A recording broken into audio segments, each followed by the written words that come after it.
Hi everyone, welcome to our channel math school. और अगर आप हमारे चैनल पर नए हैं तो जल्दी से जल्दी हमारे चैनल को सब्सक्राइब कर दीजिए। और आज का जो हमारा लेक्चर है वो मैं स्टार्ट करूंगी few observations about even permutation और ऑड परम्यूटेशन। तो इवन परम्यूटेशन होता क्या है एग्जैक्टली तो इवन परम्यूटेशन क्या होता है कि अगर आप उसमें क्या होता है कि हम जो है सबसे पहले एक S N permutation S N group consider करते हैं। तो एसएन ग्रुप में क्या होता है कि हम हर एलिमेंट को एक पर्टिकुलर फॉर्म में लिख सकते हैं। और ये 5 6 तो अब आप ये देखो कि ये देखो तीन मैंने यहाँ पे इसको ट्रांसपोजिशन के मल्टीप्लिकेशन में लिख दिया और ये सारे डिस्टिंक्ट साइकिल्स हैं। तो यहाँ पे जो number of even transpositions number of transpositions जो होती है ना वो बताती है कि एक परम्यूटेशन जो है वो इवन है या ऑड है। अगर देखो अगर नंबर ऑफ ट्रांसपोजिशंस क्या है इवन नंबर है तो वो कैसा हो जाएगा इवन परम्यूटेशन। और अगर नंबर ऑफ ट्रांसपोजिशन ऑड है तो हमारी परम्यूटेशन कैसी हो जाएगी ऑड परम्यूटेशन। ठीक है, एक तो ये तरीका हो गया। और ठीक है, एक ये तरीका हो गया। और एक जो यहाँ पर मैं जो ऑब्जर्वेशंस की बात कर रही हूँ, ठीक है, उसको हम कैसे बता सकते हैं कि अगर मुझे फॉर सपोज कि मुझे एक एलिमेंट का ऑर्डर बता रखा है एसएन में, तो मैं क्या बता सकती हूँ कि वो एक इवन परम्यूटेशन है ऑड परम्यूटेशन। तो हाँ मैं बता सकती हूँ। तो इसी के लिए मैं कुछ ऑब्जर्वेशन लाई। तो पहला ऑब्जर्वेशन क्या करता है, क्या कह रहा है कि अगर फॉर सपोज एक भी साइकिल है, a cycle of length R, देखो मैंने एक साइकिल ले ली, मैं एक लेंथ आर की ले रही हूँ। अगर एक साइकिल है जिसका लेंथ आर है तो उसमें जो नंबर ऑफ, तो उसके पास कितनी ट्रांसपोजिशंस होंगी, r-1 ट्रांसपोजिशंस होंगी। देखो इस चीज का आप लोगों को हिंट जो है लास्ट लेक्चर से लग जाना चाहिए कि यहाँ पर अगर r लेंथ r है तो उसके अंदर r-1 ट्रांसपोजिशंस कैसे होंगी। तो मैंने बताया था कि अगर मेरे पास कोई भी साइकिल है, फॉर सपोज ये है, ठीक है, तो हम इसको लिख कैसे सकते हैं। अगर मुझे, क्योंकि मैंने बताया अभी कि अगर कोई भी परम्यूटेशन होता है तो it can be written as a multiplication of distinct transpositions. तो उसको लिखने का भी तरीका होगा। तो क्या करते हैं, एक को ले लेते हैं और पीछे से करते हैं। तो 1 को 6 के साथ लो, ऐसे करो, फिर 1 को 4 के साथ लो, 1 को 3 के साथ लो, 1 को 2 के साथ लो। तो अगर आप इसे अब इस ऑर्डर में सॉल्व करोगे ना तो ये आंसर आएगा। तो सिमिलरली अब आप देखो इस साइकिल की इस सिग्मा की लेंथ कितनी है। देखो इसमें नंबर ऑफ डिस्टिंक्ट एलिमेंट्स बताओ, 1 2 3 4 5। और इसमें ट्रांसपोजिशन क्या है, 1 2 3 4, मतलब 5 - 1। समझ गए कि अगर किसी भी साइकिल की लेंथ r है तो उसके अंदर, मतलब जैसे उसको मल्टीप्लाई करके लिखा तो नंबर ऑफ ट्रांसपोजिशन कितनी आ जाएगी, r-1।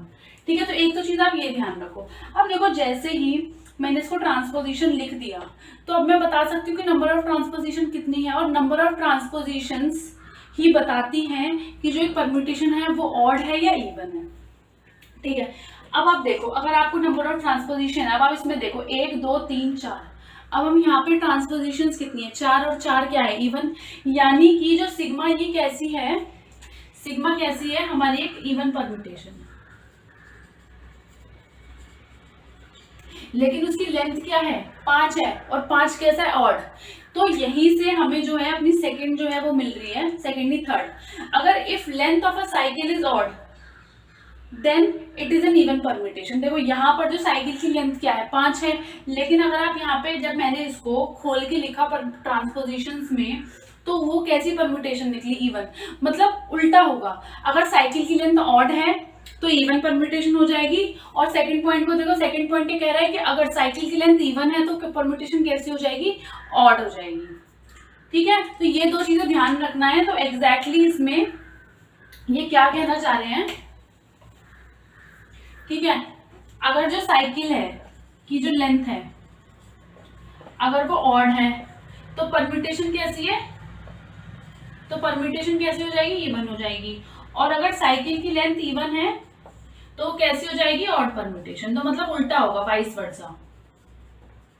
ठीक है, तो इतना आई होप कि आप लोगों को क्लियर हो। अब हम जो लेक्चर है ना इसमें, अब मैं यहाँ पर, अगर आप लोगों को लास्ट टाइम होगा कि मैंने लास्ट टाइम एक ग्रुप डिफाइन करा था, वो किस मतलब एक सेट डिफाइन करा था। एक्चुअली मैंने उसको प्रूव नहीं किया था कि वो ग्रुप है। तो वो सेट क्या था, वो सेट को मैंने बोला था अल्टरनेटिंग ग्रुप। और वो क्या था, वो था collection of all the even permutation. तो उसके लिए भी क्या क्या प्रॉपर्टीज थी, मैंने देखो इससे पहले एन में ही जैसे जो अल्टरनेटिंग ग्रुप है एन, ठीक है, ये बहुत इंपॉर्टेंट है, ठीक है, इसको हम इग्नोर नहीं कर सकते। अल्टरनेटिंग ग्रुप इसका नाम है।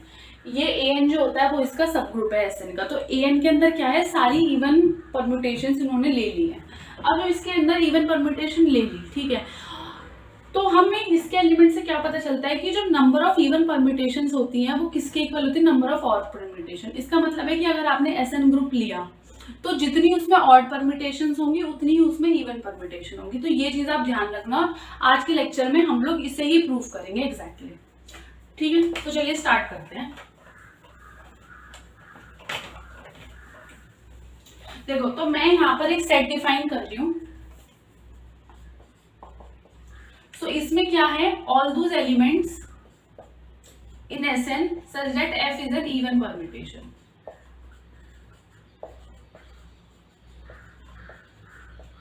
ठीक है, तो मेरा जो पहला जो क्लेम है ना, इसमें मेरे को प्रूव करना है कि एच इज अ सब ग्रुप ऑफ,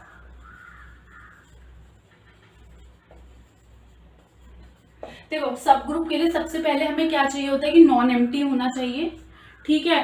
और जो है क्या कहते हैं, सब ग्रुप टेस्ट से, वन स्टेप टेस्ट से हम लोग पता करेंगे कि ये जो है एक सब ग्रुप बनेगा कि नहीं। तो आप देखो कि अगर मेरे को ये प्रूव करने की एच एक सब ग्रुप है, अब आप देखो आइडेंटिटीज में बिलोंग करेगी। देखो मैंने बताया था कि आइडेंटिटी को, कोई भी एलिमेंट है, मैं इसको ऐसे लिख सकती हूँ हमेशा ही, भाई 1 2 है, 1 2 का ऑर्डर क्या है, देखो कितने कितने ऑर्डर की साइकिल है, साइकिल ऑफ लेंथ 2, तो इसका ऑर्डर क्या आएगा हमेशा, तो इसका ऑर्डर क्या आएगा 2। तो ये क्या है, ये तो आइडेंटिटी के इक्वल है। और ये कितनी नंबर ऑफ ट्रांसपोजिशन है, 2 ट्रांसपोजिशन है। दिस इंप्लाइज आइडेंटिटी क्या होगा, इवन परम्यूटेशन, और वो किस सेट में बिलोंग कर देगी, एच में बिलोंग कर जाएगी, ठीक है।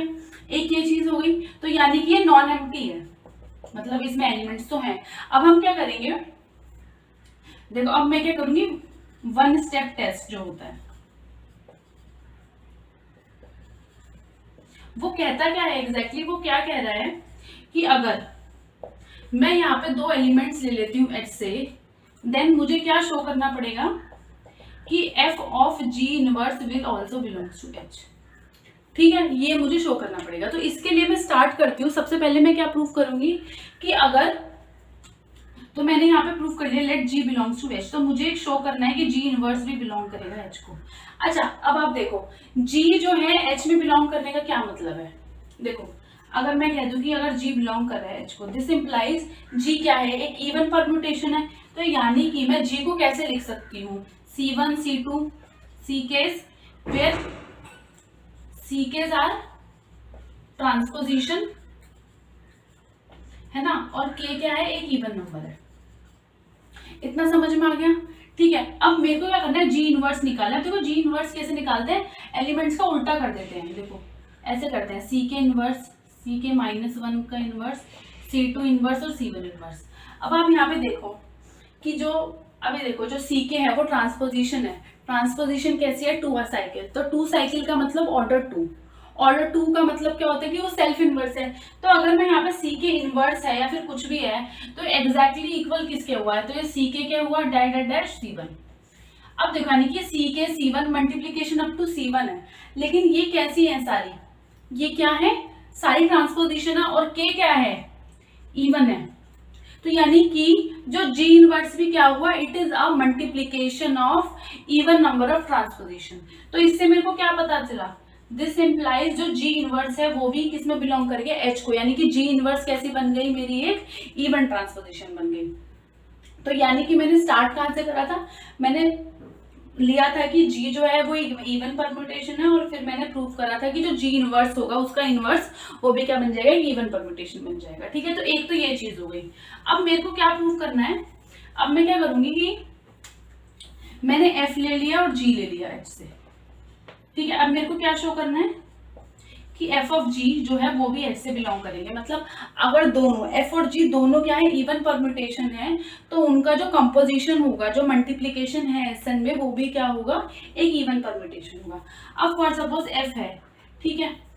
अब मैं इसको कैसे लिख सकती हूँ, C1 C2 C के, और ये क्या है, के यहाँ पे इवन है। सिमिलरली मैं जी को भी लिख रही हूँ यहाँ पे, कैसे लिख लो, B1 B2 BL लिख लो, और यहाँ पे L इवन है। और जो CI है और BI है वो क्या है, ट्रांसपोजिशंस है। ये बाय डेफिनेशन हो गया, ठीक है। अब अगर आप यहाँ पे F ऑफ G करोगे, ठीक है, तो ये क्या आ जाएगा, C1 C2 CK B1 B2 BL। अब आप देखो ये क्या है, ये किसका मल्टीप्लीकेशन है, ये है मल्टीप्लीकेशन ट्रांसपोजिशंस का। अब आप देखो ये कितनी नंबर ऑफ ट्रांसपोजिशन है, इवन, और ये कितनी नंबर ऑफ ट्रांसपोजिशन है, इवन। तो इवन प्लस इवन क्या आता है, इवन आता है ना भाई। इवन प्लस इवन क्या आएगा, इवन। यानी कि एफ ऑफ जी भी क्या हो गया, multiplication of even number of transposition भाई। 2 + 2 2 + 4 2 + 6 2 + 8, कुछ इवन प्लस इवन हमेशा इवन होता है। तो इसका क्या मतलब हो कि एफ ऑफ जी किस में हो गया, एच में, यानी कि एफ ऑफ जी भी क्या हो गया, इवन ट्रांसपोजिशन। तो इसका मतलब हमने क्या प्रूव कर दिया कि जो एच है वो क्या है, एक सब ग्रुप है। अब देखो जैसे ये सब ग्रुप हो गया ना, अब क्या हुआ कि इसके लिए ना ये बहुत ही स्पेशल सब ग्रुप है, वो आप लोगों को पता चलेगा क्यों। तो इसके लिए ना हमने एक अलग नाम दे दिया, मतलब एक नोटेशन दे दी। तो हम क्या करते हैं, इसको AN से डिनोट करते हैं। तो AN क्या है एग्जैक्टली कि all collection of all those elements such which consist of even permutation. So it consist of elements which are even permutation. तो ये तो इसकी नोटेशन हो गई, ठीक है। हाँ ठीक है, तो ये एक सब ग्रुप हो गया। और इसको हम क्या बोलते हैं, इसका नाम है अल्टरनेटिंग ग्रुप, ठीक है भाई। जैसे SN का नाम परम्यूटेशन ग्रुप है, वैसे ही AN का नाम क्या है, अल्टरनेटिव ग्रुप, ठीक है। तो अब जो मेरा टास्क है, मुझे यहाँ पे क्या प्रूव करना है, तो ये तो मेरा क्लेम 1 था, ठीक है। अब मैं क्या करती हूँ, अपने क्लेम 2 पे चलती हूँ। अब मैं यहाँ से ये रब कर रही हूँ सारा। देखो जो मेरा क्लेम 2 है ना, देखो 2 तरीके से लिख सकते हैं क्लेम को। सबसे पहले मैं क्या कह रही हूँ कि ऑर्डर ऑफ AN क्या है, n⁴/2, ठीक है। इसका क्या मतलब है, देखो ऑर्डर ऑफ AN का क्या मतलब है, ऑर्डर ऑफ AN मीन्स कि नंबर ऑफ इवन परम्यूटेशंस कितनी है। इसका मतलब क्या है कि नंबर ऑफ इवन परम्यूटेशंस कितनी है, क्योंकि ये सबका कलेक्शन है, यानी कि नंबर ऑफ इवन परम्यूटेशंस कितनी हो गई, n⁴/2, यानी कि ऑर्डर ऑफ SN/2, ठीक है। और देखो मैंने आपको बताया था कि अगर कोई भी एलिमेंट है ना, अगर कोई भी सिग्मा है, वो क्या होगा, वो या तो ऑड होगा और या फिर वो इवन होगा। देखो 2 ही चॉइसेस है ना भाई। अगर हम किसी एलिमेंट को मल्टीप्लीकेशन और ट्रांसपोजिशन में ब्रेक करते हैं, तो जो ब्रेक होगा वो हमेशा इवन में होगा या ऑड में होगा। तो क्या प्रोबेबिलिटी हो सकती है कि वो एक ऑड परम्यूटेशन हो या इवन परम्यूटेशन हो। अब हमने इवन परम्यूटेशन का जो कलेक्शन है वो तो हमने AN से डिनोट कर दिया, ठीक है ना। तो अब बचे, और इसका ऑर्डर क्या है, और ये कलेक्शन में कितने एलिमेंट्स है, ऑर्डर ऑफ SN/2। मतलब देखो भाई टोटल एलिमेंट्स यहाँ पे कितने थे, n⁴। अब आधे एलिमेंट्स यहाँ पे चले गए कितने, हाफ होके, ठीक है। तो फिर जो ऑड वाले हैं वो यहाँ पे कितने बचे, देखो यहाँ पे n⁴, तो यहाँ पे भी कितने बचेगा, n⁴/2, यानी कि अगर यहाँ पे n⁴ थे, टोटल नंबर ऑफ एलिमेंट्स कितने थे, n⁴। अब इवन वालों ने आधे एलिमेंट्स ले लिए, तो ऑड वालों के पास कितने बचे, आधे ही बचे। इसका मतलब ये एग्जैक्टली क्या कहना चाह रहा है कि नंबर ऑफ ऑड परम्यूटेशंस जो होती है ना, कि is exactly equals to number of even permutation which is exactly equals to n⁴/2। और हमें यही चीज जो है ये प्रूव करनी है। तो अगर मैं ये प्रूव कर देती हूँ कि order of AN is n⁴/2, या फिर देखो मैं इधर ये प्रूव करूं या ये प्रूव करूं, बोथ आर सेम थिंग्स, ठीक है। ये दोनों चीजें सेम है, ये करो या फिर ये करो, बोथ आर सेम, ठीक है। दोनों में कोई डिफरेंस नहीं है। तो चलिए स्टार्ट करते हैं। देखो इसका देखो प्रूफ, अगर कि मैं प्रूफ की बात करूं तो इसका प्रूफ बहुत सिंपल है, बहुत जेन्युइन प्रूफ है। लाइक कहते हैं ना कि देखो मैथ्स में मुझे लगता है कि काफी चीजें ना नेचुरली ही हैं, बहुत सारे प्रूफ नेचुरल हैं, बस ये होता है कि कभी कभी हम लोग देख नहीं पाते। अब मेरे को क्या करना है, यहाँ पे ऑर्डर ऑफ, ठीक है, तो मैं क्या कर रही हूँ, मैं एक सेट ले रही हूँ ई में क्या है, collection of all even permutation, ठीक है। और मैं इसको डिनोट कर रही हूँ, देखो इसमें मैंने लिख दिया सेट है T1 T2 टी के। अब मुझे तो नहीं पता ना कितनी है, मैंने सोच कहते कि और ऑर्डर ऑफ ई कितना हो गया, मतलब इसमें, या फिर आप बात कर लो कार्डिनैलिटी ऑफ ई कितनी हो गई, के हो गई, मतलब इसमें के एलिमेंट्स है। अब मैं यहाँ पे एक सेट ओ को ऑर्डर कर रही हूँ, it is a collection of all odd permutation, और इसको ठीक है। अब मैंने क्या कहा कि इसकी जो कार्डिनैलिटी है वो आर है। तो अब मेरा जो क्लेम है वो क्या है, ठीक है भाई, मुझे दिखाना है ना कि दोनों की कार्डिनैलिटी सेम है, इट मींस दोनों के अंदर एलिमेंट्स क्या है, सेम है। तो चलो अब मैं क्या करती हूँ, मैं एक एलिमेंट लेती हूँ सिग्मा ओ में से, मतलब एक ऑड परम्यूटेशन लेती हूँ, ठीक है। अब देखो मैंने बता रखा है कंपोजिशन टेबल, जो हमने लास्ट लेक्चर में भी डिस्कस करी थी, कि अगर एक इवन परम्यूटेशन, देखो इवन परम्यूटेशन को हम डिनोट करते हैं +1 से, और ऑड परम्यूटेशन को हम डिनोट करते हैं -1 से। तो अगर इवन और ऑड को मल्टीप्लाई करेंगे तो यानी कि 1 इंटू -1, तो -1 क्या दे रही है, ऑड। यानी कि अगर मैं even permutation multiply by odd permutation, वो मेरी क्या देती है, ऑड परम्यूटेशन देती है। तो हम इसका यहाँ पे यूज करेंगे। अब आप देखो मैंने यहाँ से सिग्मा से एक मतलब ओ से, जो कि कलेक्शन है ऑड परम्यूटेशन का, एक एलिमेंट लिया। अब मैं क्या मल्टीप्लाई कर रही हूँ, टॉ ऑफ ई कंसिडर कर रही हूँ, ठीक है। ये क्या है, देखो sigma of tau 1, sigma of tau 2। अब देखो ये किसका कलेक्शन हो गया, ये कैसी है, ऑड परम्यूटेशन, ये भी कैसी है, ऑड परम्यूटेशन, और ये भी कैसी है, ऑड परम्यूटेशन। क्यों, क्योंकि सिग्मा एक ऑड थी और टॉ 1 टॉ 2 टॉ केस ये क्या है, एक इवन परम्यूटेशन। तो ये सिग्मा ई जो है ये क्या हो गया, it is the collection of all odd permutations. तो ये किस में कंटेन होंगी, ये कैपिटल ओ में कंटेन होगी, इतना समझ में आया। अब देखो एक बार दोबारा से बता देती हूँ, हमने क्या किया, एक एलिमेंट लिया ओ सेट में से, ओ क्या है, collection of the odd permutation, sigma मैंने ओ से लिया, और मैंने क्या किया, एक दूसरा सेट लिया, उसमें क्या करा मैंने, जो ई वाला जो कलेक्शन है उसमें मैंने क्या करा, सिग्मा से मल्टीप्लाई कर डाल दिया हर एलिमेंट को। तो ये हो गया sigma of T1, sigma of T2 और सिग्मा ऑफ Tk। तो अब क्या होता है कि इवन और ऑड को मल्टीप्लाई करते हैं तो ऑड परम्यूटेशन आता है। तो जो सिग्मा ऑफ ई है इसमें क्या है, इसमें किस तरीके के एलिमेंट्स है, इसमें ऑड परम्यूटेशंस है, ठीक है। तो लेकिन ओ जो है हमने सारी कलेक्शन ले ली थी, यानी कि जो सिग्मा ई है वो ओ में होगा। तो यानी कि जो कार्डिनैलिटी ऑफ सिग्मा ई है वो कार्डिनैलिटी ऑफ ओ से लेस देन इक्वल्स टू होगी, लेकिन कार्डिनैलिटी ऑफ ओ क्या है, आर, और इसमें कितने नंबर ऑफ एलिमेंट्स है, के। दिस इंप्लाइज के क्या हो गया, आर से छोटा हो गया। ये क्लियर है, मतलब अगर मेरे को ये प्रूफ करना है तो मैंने एक साइड प्रूफ कर दी। तो मैंने अभी तक क्या प्रूफ कर दिया, K less than equals to R, तो है K is less than equals to R. अब हमें अदर वे देखना है, तो इसके लिए मैं फिर से क्या करती हूँ, एक ऑड परम्यूटेशन लेती हूँ, ठीक है। ऑड परम्यूटेशन का मतलब सेट ओ से ले रही हूँ। अब देखो अगर मैं मुझे पता है कि 1 2 है, ये 1 2 है, वो तो हर एसएन में होगा ना। अब यहाँ पे आप n greater than equal to 2 भी कर सकते हो, ठीक है, उसमें कोई प्रॉब्लम नहीं है, क्योंकि अगर S1 है तो तब तो केसेस ट्रिवियल है, उसमें तो कोई बात ही नहीं है। अब देखो अब मैं 1 2 है, अगर मैं 1 2 को सिग्मा से मल्टीप्लाई कराती हूँ, अब देखो ये क्या है, मेरी एक ऑड परम्यूटेशन, और ये भी क्या है, मेरी odd permutation. Odd permutation -1 into -1, तो अगर इनको मल्टीप्लाई करेंगे तो क्या आएगा, 1, और 1 क्या देती है, इवन परम्यूटेशन। इसका मतलब कि अगर मैं 1 2 और सिग्मा को मल्टीप्लाई करूंगी तो ये क्या बनेगी मेरी, ये किसको बिलोंग करेगी, ई को। तो इससे हम कहना क्या चाह रहे हैं एग्जैक्टली, कि अगर मेरे पास एक ऑड परम्यूटेशन है ना, तो मुझे उसके करस्पॉन्डिंग हमेशा एक इवन परम्यूटेशन मिलेगी ही मिलेगी, ठीक है। तो यानी कि अगर मेरे पास एक ऑड परम्यूटेशन है तो मेरे पास एक इवन परम्यूटेशन होगी ही होगी। अब हम देखें कि इसमें ऑड परम्यूटेशंस कितनी है। ऑड परम्यूटेशंस मेरे पास r है, और हर ऑड परम्यूटेशन के करस्पॉन्डिंग इवन परम्यूटेशन है। तो मतलब ये हुआ ना कि हमेशा ही जो इवन परम्यूटेशन होगी वो इक्वल होंगी या फिर ज्यादा होंगी ऑड परम्यूटेशन से। तो r less than equals to k, तो ठीक है। और तो अभी हमने क्या प्रूव किया था, k less than equals to r and also k less than equals to r। This implies क्या हो गया, r is equals to k।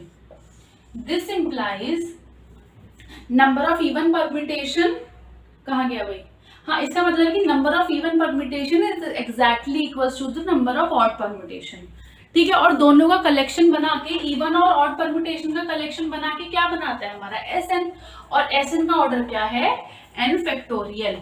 तो जब Sn का ऑर्डर n फैक्टोरियल है तो ऑर्डर ऑफ Sn an क्या आ जाएगा भाई, ये होगा ना कि हाफ इवन हो गई हाफ ऑड हो गई, देखो ये देखो ना, n factorial is equal to number of, क्या हुआ, r प्लस k के इक्वल हो गया ना, number of odd number of even, लेकिन ये दोनों क्या है, इक्वल।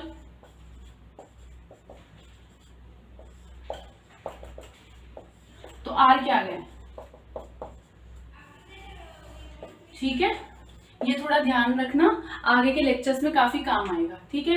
तो थैंक यू फ्रेंड्स। और अगर आप लोगों को अभी तक आप अगर हमारी इस वीडियो पे बने हुए हैं, इसका मतलब आप लोगों को वीडियो ठीक ठाक लग रही है, कुछ चीजें समझ में आ रही हैं, तो प्लीज हमारे चैनल को सब्सक्राइब कर दो और जल्दी से इस वीडियो को लाइक कर दो। Thank you friends.